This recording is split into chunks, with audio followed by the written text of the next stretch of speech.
안녕하십니까? 역사를 사랑하는 여러분, 신반장입니다. 오늘 제가 보여드리게 이 그림은 몽유도원도입니다. 1447년 안견이 그린 조선 최고의 산수화입니다. 이 그림을 그리게 한 사람은 안평대군 세종의 셋째 아들입니다. 그는 예술을 사랑했고 학문을 사랑했고 낭만을 즐길 줄 아는 풍류가였습니다. 반면 그의 바로 위형 수양대군 훗날의 세조입니다. 그는 현실을 직시했고 무예를 즐겼으며 강력한 왕권을 꿈꿨습니다. 너무나 달랐던 두 형제. 그들의 엇갈린 운명은 이 그림 한 장에서 시작되었습니다. 오늘은 피바람이 불기 전 가장 아름다웠던 꿈의 기록, 그리고 그 꿈이 불러온 비극을 이야기하려 합니다. 1418년 세종대왕의 셋째 아들이 태어났습니다. 이름은 용. 우리에게는 안평대군으로 익숙합니다. 안평은 어릴 때부터 시서, 화해 모두 등의 삼절이라 불렸습니다. 아버지 세종은 물론 명나라 사신들까지 그의 글씨를 얻어가려 줄을 섰다고 전해집니다. 반면 둘째 형 수양대군은 달랐습니다. 그는 책보다는 칼을, 시집기보다는 활쏘기를 좋아했습니다. 힘이 세고 담력이 있었죠. 안평이 명나라 그림을 감상할 때 수양은 병서를 읽으며 전략을 짰습니다. 두 형제는 같은 궁궐에서 자랐지만 완전히 다른 세계에 살고 있었습니다. 성인이 된 안평대군은 비해당이라는 처택을 짚고 당대 최고의 지성들과 교류했습니다. 집현전의 학자들, 화가들, 서예가들이 모여들었습니다. 성삼문, 박팽년, 신숙주 같은 인재들도 그의 문화에 있었습니다. 안평대군은 스스로도 뛰어난 서예가였습니다. 그는 책을 수집하고 그림을 모으고 문인들을 후원했습니다. 그는 조선 최고의 문화 후원자였습니다. 하지만 이것이 훗날 그의 발목을 잡을 줄은 몰랐습니다. 사람이 모이는 곳엔 힘이 생기기 마련이니까요. 수양대군은 동생 주위로 몰려드는 인재들을 경계하기 시작합니다. 1453년 개유정난이 일어나기 6년 전인 1447년 4월 20일 밤, 안평대군은 기이한 꿈을 꿉니다. 박팽년과 함께 복숭아 꽃이 만발한 무릉도원을 거니는 꿈이었죠. 그곳은 현실의 고단함이 없는 완벽한 이상향이었습니다. 꿈에서 깬 안평은 그 황홀한 광경을 잊을 수 없었습니다. 이 꿈을 그림으로 남기고 싶다. 안평대군은 당대 최고의 화원 안견을 불렀습니다.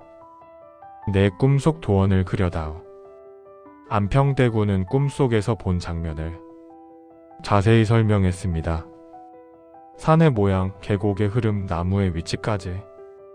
안견은 안평의 설명을 듣고 붓을 들었습니다. 그리고 놀랍게도 단 3일 만에 이 대작을 완성해냅니다. 천재와 천재의 만남이었죠. 몽유도원도 꿈속의 무릉도원을 그린 그림 가로 약 40cm, 세로 약 107cm 긴 두루마리 그림이었습니다. 오른쪽에서 시작하여 왼쪽으로 펼쳐지는 이 그림은 현실 세계에서 출발하여 점점 이상향인 도원으로 들어가는 여정을 보여줍니다.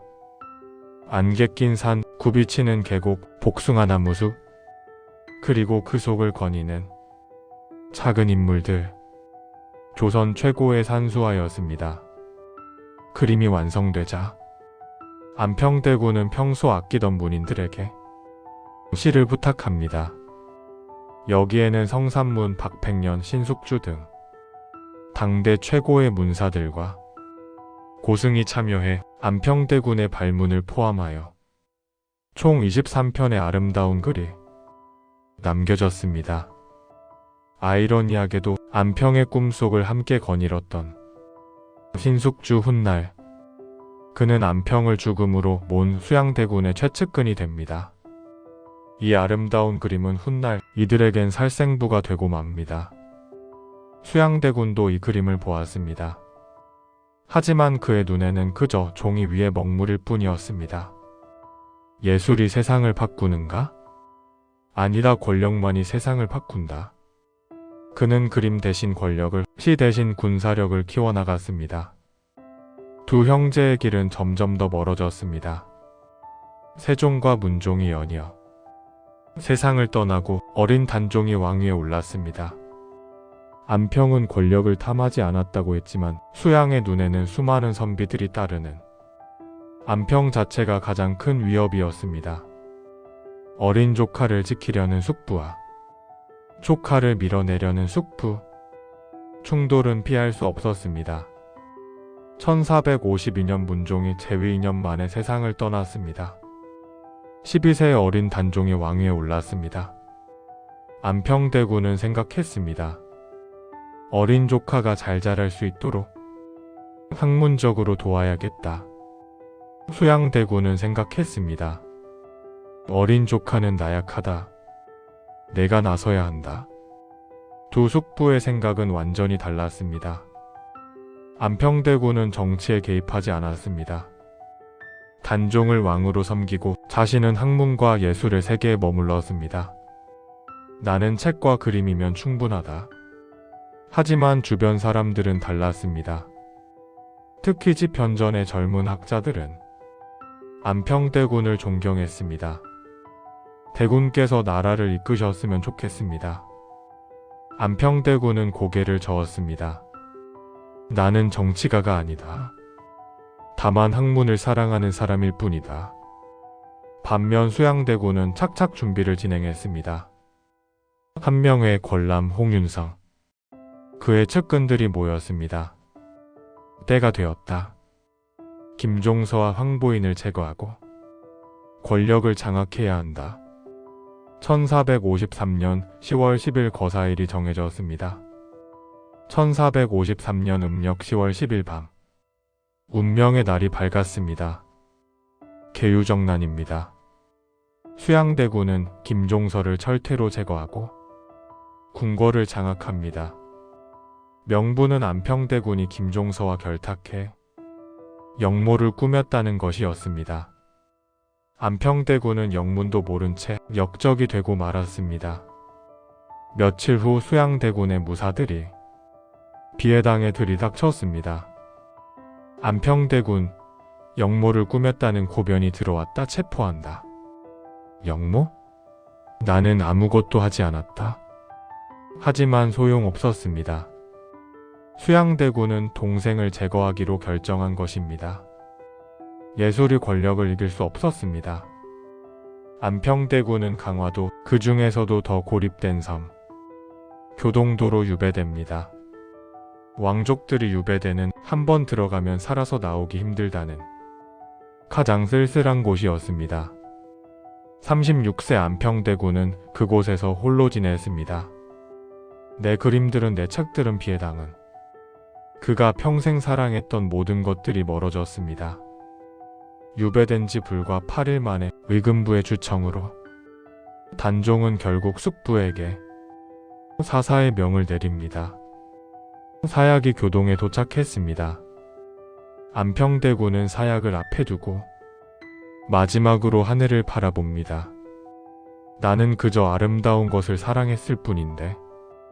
향년 36세 조선 최고의 예술가이자 왕자는 형이 내린 사약을 받고 교동도의 이슬로 사라졌습니다. 주인을 잃은 몽유도 원도는 임진왜란 때 약탈당한 것으로 추정될 뿐 정확한 기록도 없이 사라졌습니다. 수백 년을 떠돌다 현재는 일본 델리 대학 박물관에 소장되어 있습니다. 현재 몽유도 원도는 일본 나라현 텔리시에 있는 텔리대학 참고관에 소장되어 있습니다. 조선 최고의 걸작이 고국이 아닌 다른 나라에 있는 것입니다. 재미있는 사실은 현재 이 그림은 신숙주의 글이 맨 앞에 오도록 표구가 바뀌어 있다는 점입니다. 일본 내에서도 유명했던 해동제국기에 저자 신숙주를 강조하기 위해 후대 일본인들이 순서를 바꾼 것으로 보입니다. 최근 민간 단체를 중심으로 환수 계약 소식이 들려오기도 했지만 일본의 국보급 문화재 지정 문제로 실제 반환까지는 넘어야 할 산이 여전히 높습니다. 안평대군이 꿈꾸었던 이상향은 지금 바다 건너 유리 감옥 안에 갇혀 있습니다. 수양대군은 권력을 얻어 왕이 되었지만 역사는 그를 찬탈자로 기억합니다. 안평대군은 비극적으로 죽었지만 그가 남긴 예술은 500년이 지난 지금까지도 우리 마음을 울립니다. 권력은 한 세대를 지배하지만 예술은 영원히 남는 법이니까요. 안평대군이 꿈꾸었던 무릉도원. 그것은 단순한 이상향이 아니었습니다. 권력 다툼과 피바람이 휘몰아치는 현실에서 아름다움과 평화를 갈구했던 한 예술가의 염원이었습니다. 그 염원은 지금도 그림 속에 살아 숨쉬고 있습니다. 언젠가 몽유도원도가 고국으로 돌아와 안평대군의 못다 꾼 꿈을 위로해 줄 날을 기다려봅니다. 신반장의 역사다방, 오늘은 여기까지입니다. 감사합니다.